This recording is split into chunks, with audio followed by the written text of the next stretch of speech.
तो आज हम एक पैथोलॉजी का टॉपिक ले रहे हैं, दैट इज अमाइलॉइडोसिस। ठीक है, इसको जैसे भी आप प्रोनाउंस करना चाहे मैं गलत करती शायद। ठीक है, तो एनीवे आज हम ये वाला टॉपिक ले रहे हैं पैथोलॉजी का। और मैंने ना बहुत सारी वीडियोस इस पे देखी है जो मुझे ऐसा लगता है कि बहुत ज्यादा ना मतलब कॉम्प्लिकेट कर रखा है इस टॉपिक को। और ये टॉपिक इंपॉर्टेंट भी है, इस पे क्वेश्चन आता है तो और इस पे पूछे जाते हैं, तो दैट्स वाई मैंने सोचा कि इस पे एक वीडियो लाई जाए। तो हम बहुत ही ज्यादा डिटेल में करने वाले हैं इसको। येट जो वीडियो होगी वो मैं शॉर्ट ही रखूंगी और आपको उतनी ही चीजें बताऊंगी जितना इंपॉर्टेंट है, लेकिन फिर भी कुछ हम छोड़ेंगे नहीं। लाइक हम डिस्कस सब कुछ ही कर रहे हैं यहाँ पे। ठीक है, तो हम स्टार्ट करते हैं इस टॉपिक से। सबसे पहले इस टर्म का मतलब क्या होता है। तो ये जो टर्म है ना, it is a group of disease characterized by extra cellular deposition of fibrillar insoluble proteinaceous substance called as amyloid. ठीक है, अब इसमें कीवर्ड जो हमने देखे वो थे एक्स्ट्रा सेलुलर और एक और चीज है मिसफोल्डेड। ठीक है, तो इसका मतलब क्या है कि क्या होता है ना कि हमारी बॉडी में जो प्रोटीन है, जो कि मतलब उनका ना सेकेंडरी स्ट्रक्चर में दिक्कत होती है कुछ प्रोटीन को, या उनका फोल्डिंग ढंग से नहीं हुई, मिस फोल्डेड प्रोटीन है, जो कि जब डिपॉजिट होने लग जाते हैं बॉडी के डिफरेंट ऑर्गन्स में या एक्स्ट्रा सेलुलरली। ये भी बहुत इंपॉर्टेंट चीज है कि जो ये डिपोजिशन होता है इन प्रोटीन्स का वो एक्स्ट्रा सेलुलर होता है। इसका मतलब क्या है, सेल के बाहर होता है हमेशा। तो जब ऐसा होने लग जाता है तो उस डिजीज को अमाइलॉइडोसिस कहते हैं। ठीक है, अब इसमें जो डिपोजिशन होता है उस प्रोटीन को कहते हैं अमाइलॉइड। और ये भी एक मिसनॉर्मल है। इसको वैसे तो वर्चू ने ये नाम दिया, जो वो प्रोटीन था उसका नाम वर्चू ने दिया, पर ये जो डिजीज थी उसको डिस्क्राइब सबसे पहले रॉकेटेंस्की ने किया था। और ये मिसनॉर्मल है, जैसे मैं बता रही थी कि उनको पहले लगा था कि ये कुछ स्टार्च लाइक है, तो इसलिए उन्होंने अमाइलोज से स्टार्च से डिराइव करके उन्होंने अमाइलॉइड नाम कर दिया था, पर असलियत में ये एक प्रोटीन है। ठीक है, तो अब हम देखेंगे ये प्रोटीन आ कहां से रहे हैं। ठीक है, जो कि डिपॉजिट हो रहे हैं हमारी बॉडी के डिफरेंट साइट्स पे।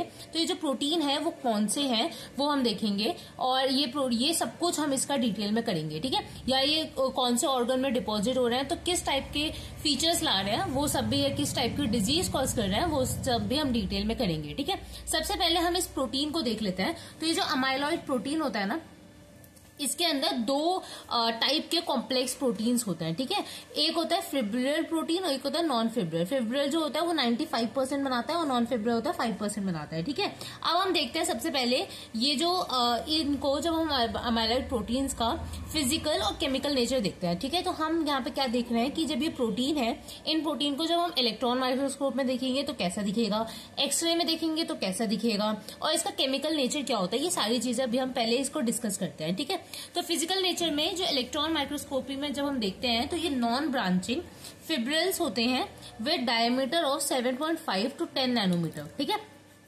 तो ये नॉन ब्रांचिंग होते हैं फिब्रिल्स और इनकी इनडेफिनाइट लेंथ होती है। ठीक है, इसके अलावा जब हम इसको एक्सरे में चेक करते हैं, एक्सरे क्रिस्टलोग्राफी करवाते हैं, तो उसमें एक cross beta pleated sheet confirmation दिखती है। ठीक है, इसलिए इसको मतलब ये जो अमाइलॉइड प्रोटीन होता है ना, इसको बीटा फिब्रोसिस भी कहा जाता है। ठीक है, तो ये आपको समझ आ गया कि इलेक्ट्रॉन माइक्रोस्कोप में कैसा दिखेगा, एक्सरे में कैसा दिखेगा।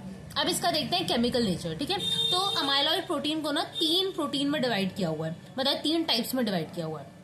पहला एल टाइप, दूसरा ए टाइप और तीसरा होता है अदर्स। ठीक है, अदर्स में फिर बहुत सारे आते हैं, वो हम देखेंगे। मेजर जो होता है वो ए टाइप, और फिर अदर्स में जितने बचे हुए अमाइलॉइड प्रोटीन होते हैं वो सारे अदर्स में डाल देते हैं। ठीक है, तो ये जो ये डिवाइड किया है केमिकल नेचर, वो उसके हेट्रोजीनियस नेचर की वजह से किया गया है। ठीक है, अब हम देखते हैं एल टाइप, ए टाइप, अमाइलॉइड और जो अदर्स में जितने आए हैं उनमें क्या फर्क है। ठीक है, तो जो एल टाइप होता है ना, इसमें क्या होता है, इट इज एल टाइप जो प्रोटीन होता है, अमाइलॉइड प्रोटीन होता है, वो जो डिराइव होता है from immunoglobulin of light chain. ठीक है, तो A for amyloid, L for light chain. ठीक है, तो अमाइलॉइड लाइट चेन टाइप। ठीक है, इसमें क्या होता है कि जो लाइट चेन, जैसे आपको पता है इम्यूनोग्लोबिन होते हैं, वो सारे प्रोटीन है।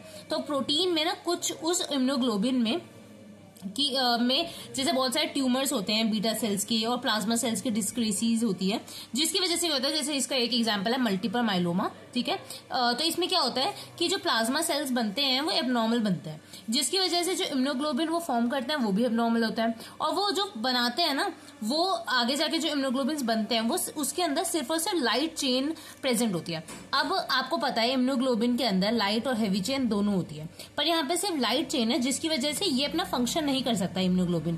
तो ये क्या करेगा, बॉडी में डिपॉजिट होने लगेगा in the form of L type amyloids. ठीक है, तो इसी को कहते हैं एएल टाइप, और ये जो होता है प्राइमरी सिस्टमिक अमाइलॉइडोसिस कॉज करता है। अब ये मैंने क्या लिखा है, ये जब हम क्लासिफिकेशन देखेंगे इस डिजीज की तब आपको क्लियर होगा, पर पहले आप ये समझो बस कि एएल टाइप अमाइलॉइडोसिस या एएल टाइप अमाइलाइड प्रोटीन का मतलब क्या है। ठीक है, अब आपको ये समझ आया तो अब एए टाइप देख लेते हैं। एए टाइप क्या होता है कि इसके अंदर क्या होता है, जितने भी क्रॉनिक इन्फेक्शंस होते हैं, जैसे कि कोई भी क्रॉनिक इन्फ्लेमेटरी कंडीशन है एक्सेप्ट क्रॉनिक ब्रोंकाइटिस, हर और इसके अलावा कैंसर्स होता है, और एक और होता है फेमरी मेडिटेरियन फीवर। तो इन 3 चीजों में, ठीक है, जैसे यहाँ पे लिखा है chronic infections, disseminated malignancy by cancers और auto immune disease like familial Mediterranean fever, इन तीनों में क्या होता है, बॉडी में बहुत ज्यादा इंटरल्यूकिन प्रोड्यूस होता है। ठीक है, क्योंकि क्रॉनिक इन्फेक्शन वाला फीचर है, मतलब क्रॉनिक इन्फेक्शन वाला स्टेज है, और आपको पता है क्रॉनिक इन्फेक्शन है, कोई भी इन्फेक्शन चलता है तो उस टाइम बॉडी में बहुत सारे साइटोकाइंस, इंटरल्यूकिन से सब रिलीज होता है। ठीक है, तो एक मेजर इंटरल्यूकिन होता है इंटरल्यूकिन 6, वैसे तो 1 भी होता है, 8 भी होता है वैसे, पर इंटरल्यूकिन 6 होता है। वो क्या करता है, लिवर को स्टिमुलेट करता है या जो भी, तो इसकी वजह से क्या होता है, लिवर जो है एक प्रोटीन निकालता है जिसका नाम होता है serum amyloid associated protein, SSA। ठीक है, अब ये जो है ये बॉडी में जाकर डिपॉजिट होने लग जाता है। ठीक है, तो इसलिए ये AA टाइप है। ठीक है, तो इसको AA टाइप कहते हैं। और जो ये हमने जो अभी पढ़ा, AA टाइप जो अमाइलॉइड प्रोटीन है वो जो है सेकेंडली अमाइलॉइडोसिस कॉज करता है। ठीक है, तो ये हमने पढ़ा AA टाइप। अब हम देखते हैं अदर्स में। अब अदर्स में जितने भी बचे हुए हैं वो आते हैं, जैसे एक होता है ATTR, इसमें क्या होता है अमाइलॉइड, और TTR, इसमें TTR की फुल फॉर्म क्या है, ट्रांसथायरेटिन। ठीक है, अब ट्रांसथायरेटिन क्या होता है, तो इसका फंक्शन पहले देखो। इसमें क्या होता है ना, ट्रांसथायरेटिन जो होता है ना, वो बॉडी में एक प्रोटीन होता है जो हमारी बॉडी में थायराइड हार्मोन, इसके साथ साथ जो हमारा रेटिनॉल होता है, उन दोनों को कंट्रोल करता है। ठीक है, थायरॉक्सिन और रेटिनॉल दोनों का ट्रांसपोर्ट करता है। ठीक है, लेकिन अगर इसकी क्वांटिटी बहुत ज्यादा हो गई, ठीक है, बॉडी में, या ये जो बन रहे हैं वो डिफेक्टिव बन रहा है, तो दोनों ही केसेस में क्या होगा, वो बॉडी में डिपॉजिट होने लगेगा। अगर उसकी क्वांटिटी बहुत ज्यादा है इसलिए वो डिपॉजिट हो रहा है तो उसको कहते हैं systemic senile amyloidosis.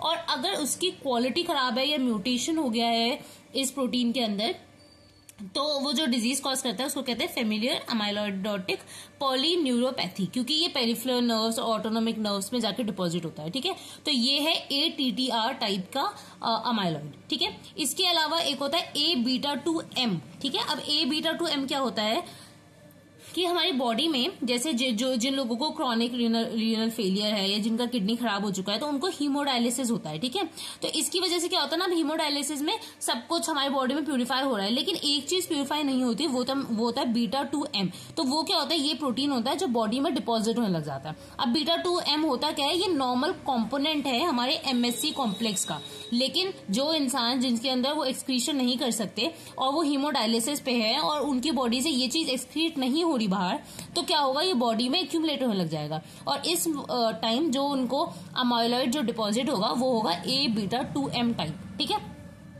Same way एक होता है A-beta टाइप, उसमें क्या होता है कि जैसे सेनाइल सेरेब्रल डिजीजेज होती है जिसमें एज के साथ साथ डिजेनरेशन हो रहा है हमारे ब्रेन का, जैसे अल्जाइमर्स डिजीज, तो उसमें क्या होता है बीटा प्लैक्स जो होते हैं वो जाके डिपॉजिट होने लग जाते हैं हमारे ब्रेन में। ठीक है, तो ये होता है A-beta टाइप। ठीक है, तो आपने अदर्स में 3 पढ़े, अभी 2 और है। ठीक है, वो हम पीछे पढ़ते हैं। तो अदर्स 2 कौन से हैं, सबसे पहले endocrine amyloid from hormone precursor, इसमें क्या होता है ACAL और AIAPP आता है। इसमें क्या होता है, A से आपको समझ रहा होगा अमाइलॉइड, कैल से होता है कैल्सिटोनिन। ठीक है, तो जैसे कैंसर्स होते हैं ऑफ थायराइड, जैसे कि for example medullary carcinoma of thyroid, इसके अंदर क्या होता है, कैल्सिटोनिन की क्वांटिटी बहुत ज्यादा बढ़ने लग जाती है। अब आपको पता है calcitonin is a hormone which is also a protein. ठीक है, तो जब इसकी क्वांटिटी बहुत ज्यादा है तो ये बॉडी में कहीं ना कहीं जाकर डिपॉजिट होगा, जिसकी वजह से हमारी बॉडी में वही अमाइलॉइडोसिस वाली कंडीशन आ जाएगी, दैट इज ACAL टाइप। ठीक है, वैसे ही एक होता है AIAPP टाइप, जिसमें होता है अमाइलॉइड आइसलेट या जो भी इसलेट अमाइलॉइड पॉलीपेप्टाइड। ठीक है, इसमें क्या होता है, टाइप 2 डायबिटीज मेलाइटिस में इस प्रोटीन की क्वांटिटी बढ़ जाती है, जिसकी वजह से इस टाइप का अमाइलॉइडोसिस होने लग जाता है। ठीक है, इसके बाद एक आता है amyloid of prion proteins APRP, जो कि डिराइव होता है from precursor prion protein which is a plasma membrane of glycoprotein. ठीक है, तो तो ये 5th टाइप है which is not so important. बाकी के हमने जो पढ़े वो ज्यादा इंपॉर्टेंट है। इसमें क्या होता है, प्रायोन जो होता है, आपको पता है प्रायोन भी एक इन्फेक्टिव प्रोटीन होता है, तो वो जाके डिपॉजिट होने लग जाता है हमारे जितने भी ऑर्गन्स या साइट जो भी है कॉमन साइट वहां पे। ठीक है, तो ये हमने पढ़ लिया। अब हमने ये जितने भी टाइप पढ़े वो थे फिब्रियल टाइप। मैंने बताया ना अमाइलॉइड प्रोटीन 2 टाइप के होते हैं। 2 टाइप नहीं, मतलब वो एक अमाइलॉइड प्रोटीन बनने के लिए 2 कंपोनेंट चाहिए। एक होता है फिब्रियल कंपोनेंट, एक चाहिए नॉन फिब्रियल कंपोनेंट। जो हमने पढ़ा वो हमने पढ़ा फिब्रियल कंपोनेंट। अब हम पढ़ते हैं जो 5% बनाता है एक अमाइलॉइड प्रोटीन का, दैट इज नॉन फिब्रियल कंपोनेंट। उसमें क्या आते हैं, अमाइलॉइड पी, ओपोलिपोप्रोटीन ई, ठीक है, सल्फेटेड ग्लाइकोस सेमिनो ग्लाइकन्स, ठीक है, गैक्स और अदर्स। ठीक है, तो ये जो होता है वो जाके बाद में अटैच हो जाते हैं इन पे और ये एक प्रॉपर अमाइलॉइड प्रोटीन बना देता है जो कि जाके फिर डिपॉजिट होएगा। ठीक है, तो ये होगा 5%। और इसका काम क्या होता है, नॉन फिब्रिल प्रोटीन कंपोनेंट जो होता है वो अमाइलॉइड प्रोटीन पे अटैच क्यों होता है, मतलब जो नॉन फिब्रिल कंपोनेंट है वो हमारे फिब्रिल कंपोनेंट पे अटैच इसलिए होता है जिससे वो सॉल्युबलाइजेशन और डिग्रेडेशन से बचा सके। ठीक है, तभी तो डिजीज होगी। अगर हमारी बॉडी में कुछ डिपॉजिट हो रहा है तो वो इजिली सॉल्युबल हो जाएगा या उसको डिग्रेड कर देगी बॉडी, लेकिन नॉन फिब्रिल कंपोनेंट की वजह से वो सॉल्युबल नहीं हो पाता और डिग्रेड भी नहीं हो पाता। ठीक है, ये हो गया। अब हम देखते हैं पैथोजेनेसिस। अब इसका ना मैंने आपको थोड़ा सा ना हिंट दे दिया कि हमने पैथोजेनेसिस, मैंने आपको पीछे थोड़ा सा बता दिया, लेकिन हम इसको फिर भी डिटेल में करेंगे। तो सबसे पहले पैथोजेनेसिस हम देख रहे हैं प्राइमरी है एएल टाइप वाले की, एएल टाइप वाले की। ठीक है, एएल टाइप आपको समझ आ रहा होगा, अमाइलॉइड ऑफ लाइट चेन जो टाइप वाला है उसमें देखते हैं। तो इसमें स्टिमुलस क्या है, इडियोपैथिक हो सकता है, मल्टीपल माइलोमा हो सकता है, बी सेल लिम्फोमास हो सकते हैं, जो भी जितनी भी बी सेल्स डिस्क्रेसिस होती है वो इसका स्टिमुलस है, जिसकी वजह से क्या होगा, बीटा सेल प्रोलिफरेशन हो रहा है, प्लाज्मा सेल्स जो बन रहे हैं वो एबनॉर्मल बन रहा है, और एबनॉर्मल प्लाज्मा सेल जो है वो एक्सेस मिसफोल्डेड इम्यूनोग्लोबिन्स बना रहे हैं, जिसमें मिसफोल्डेड या क्या इसमें गलत, मतलब खराब चीज क्या है इस प्रोटीन में कि इसमें सिर्फ और सिर्फ लाइट चेन बन रहा है। अब सिर्फ लाइट और चेन बन रहा है तो ये फंक्शन तो कर नहीं सकती, तो हमारे लिए यूजलेस है, जिसकी वजह से क्या होगा, इसको जो मैक्रोफेज जो होगा वो पार्शियल आएगा और इसको एनगल्फ करने की कोशिश करेगा, पर उसको अच्छे से एनगल्फ नहीं कर पाएगा, सिर्फ पार्शली ही डाइजेस्ट या पार्शली एनगल्फ कर पाएगा और इसका पार्शियल ही डीजनरेशन हो पाएगा। ठीक है, पार्शियल डीजनरेशन की वजह से जो चीज बचेगी उसके अंदर नॉन फिब्रिल कंपोनेंट आके ऐड ऑन हो जाएगा और जो हमारा प्रोटीन बनेगा वो होगा एएल अमाइलॉइड टाइप, और ये जाके डिपॉजिट हो जाएगा बहुत सारे डिफरेंट साइट्स पे। ठीक है, तो ये है फर्स्ट पैथोजेनेसिस कि कैसे एएल टाइप का अमाइलॉइडोसिस फॉर्म होता है। सेकंड देखते हैं कि हमारा एए अमाइलॉइड टाइप कैसे फॉर्म होता है। तो जितने भी क्रॉनिक इन्फेक्शंस होते हैं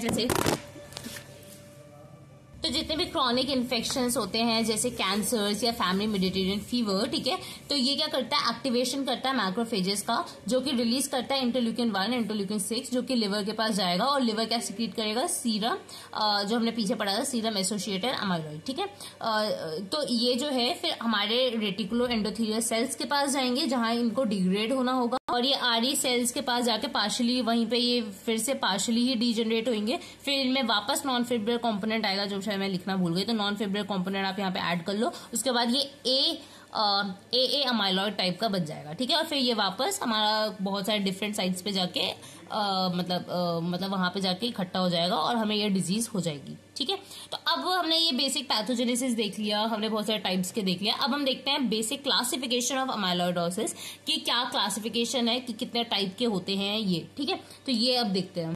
तो जो ये डिजीज है वो 2 में डिवाइड हो सकती है, सिस्टमिक और लोकलाइज। सिस्टमिक का मतलब क्या है कि पूरी बॉडी में ही उसके फीचर्स आएंगे। ठीक है, लोकलाइज मतलब एक एरिया में जाके होगा, या जैसे सिर्फ हार्ट में जाके हो रहा है या सिर्फ ब्रेन में जाके इकट्ठा हो रहा है ये प्रोटीन, तो उसको कहेंगे लोकलाइज। सिस्टमिक मतलब पूरी बॉडी में मल्टीपल साइड्स पे हो रहा है। अब जो सिस्टमिक होता है वो भी 4 टाइप का होता है, प्राइमरी हो सकता है, सेकेंडरी हो सकता है, हीमोडायलिसिस एसोसिएटेड हो सकता है और हेरिडिटी हो सकता है। प्राइमरी जो होता है वो प्राइमरी अमाइलॉइडोसिस जो होता है वो होता है because of AL type protein. ठीक है, AL type amyloid protein.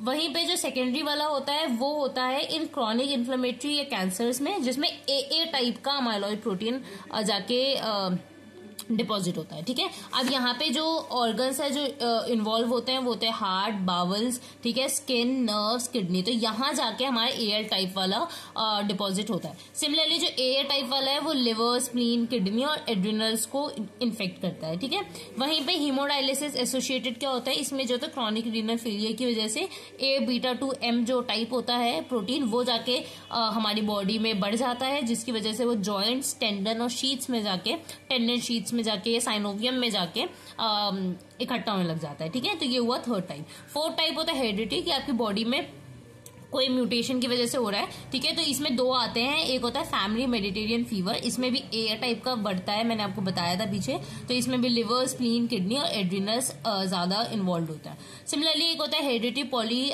Neuropathies, इसमें क्या होता है ATTR, मैंने बताया था ना, ATTR की क्वांटिटी में कुछ खराबी नहीं है, क्वालिटी खराब हो रही है। ठीक है, तो क्वालिटी खराब होने की वजह से भी वो बॉडी के लिए मतलब काम का नहीं है, तो अब ये डिपॉजिट होने लगेगा। तो ये जो है नर्व्स के पास जाके डिपॉजिट होता है, दैट इज पेरिफेरल नर्व्स में, या ऑटोनॉमिक नर्व या हार्ट में जाके डिपॉजिट हो सकता है। ठीक है, इसके बाद जो हमने सेकेंड मेन कैटेगरी पढ़ी थी वो थी लोकलाइज। लोकलाइज में भी दो टाइप आता है, सेनाइल टाइप और एंडोक्राइन टाइप। सेनाइल टाइप क्या होता है, इसमें दो आते हैं। सेनाइल का मतलब आपको समझ आ रहा होगा ओल्ड एज, तो ओल्ड एज की वजह से हो रहा है, तो सेनाइल कार्डियक हो सकता है, सेनाइल सेरेब्रल। ठीक है, सेनाइल कार्डियक में जो होता है ATTR टाइप का होता है, और ये ड्यू टू एज हार्ट में जाके ATTR टाइप का जो अमाइलॉइड होता है प्रोटीन वो जाके डिपॉजिट होने लग जाता है। सिमिलरली सेनाइल सेरेब्रल में A-beta टाइप का डिपॉजिट होने जाता है, और इस डिजीज को कहते हैं अल्जाइमर्स डिजीज। ठीक है, अल्जाइमर्स डिजीज में ना बीटा प्लैक्स जाके इकट्ठा होने लग जाते हैं हमारे ब्रेन में। ठीक है,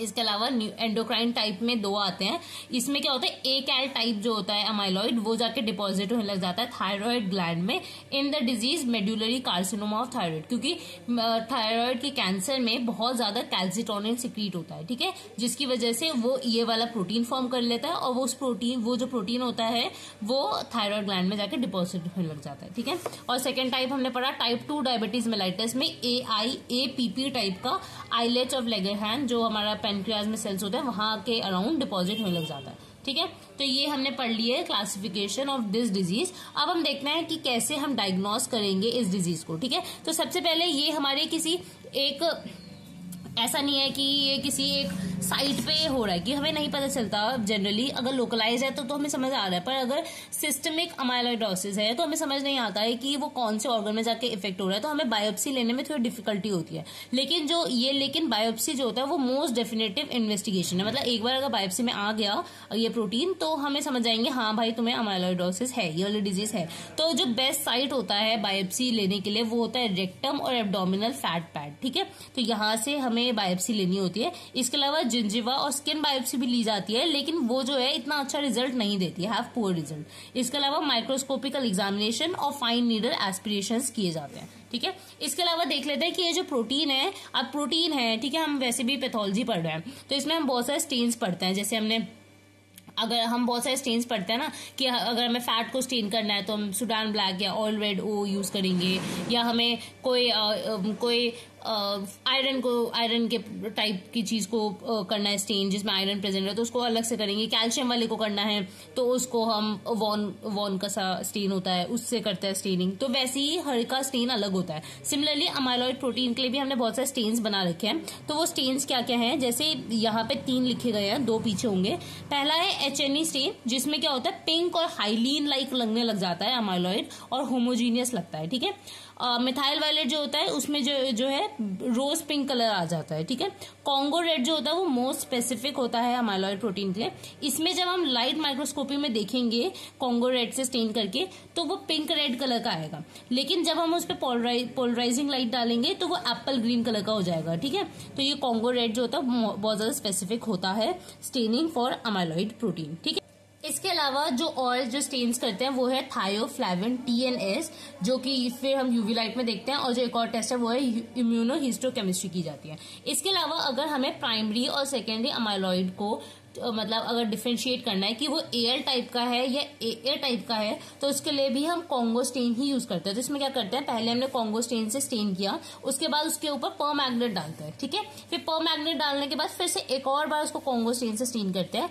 अगर इस बार उसने रिटेन करा, ठीक है, तो वो जो है वो प्राइमरी टाइप है, एएल टाइप है। लेकिन अगर उसने कॉन्गो स्टेन को रिटेन नहीं किया तो वो सेकेंडरी अमाइलॉइड एए टाइप है। ठीक है, ठीक है। तो ये होता है हमारा मैकेनिज्म जिससे हम चेक कर सकते हैं कि ये एएल टाइप का अमाइलॉइडोसिस है या एए टाइप का है। ठीक है, तो ये हमारा बेसिक हमने पढ़ा। इसके बाद हम जो है अगर अमाइलॉइडोसिस डिफरेंट ऑर्गन्स में होता है, जैसे किडनी में, स्प्लीन में, लिवर में या हार्ट में, इनमें क्या चेंजेस आते हैं, ये हम एक नेक्स्ट वीडियो में करेंगे जो कि बहुत ज्यादा इंटरेस्टिंग होगी और इसी के बाद आ जाएगी, तो डोंट वरी। तो आप देख लेना, या मैं अगर इस पहले आ गई होगी तो मैं इसकी वीडियो में लिंक दे दूंगी। ठीक है, तो that's it for this video, नहीं तो ये वीडियो बहुत बड़ी हो जाएगी। तो अब हम नेक्स्ट वीडियो में देखते हैं डिफरेंट ऑर्गन्स में इस डिजीज का क्या इफेक्ट आता है। ठीक है।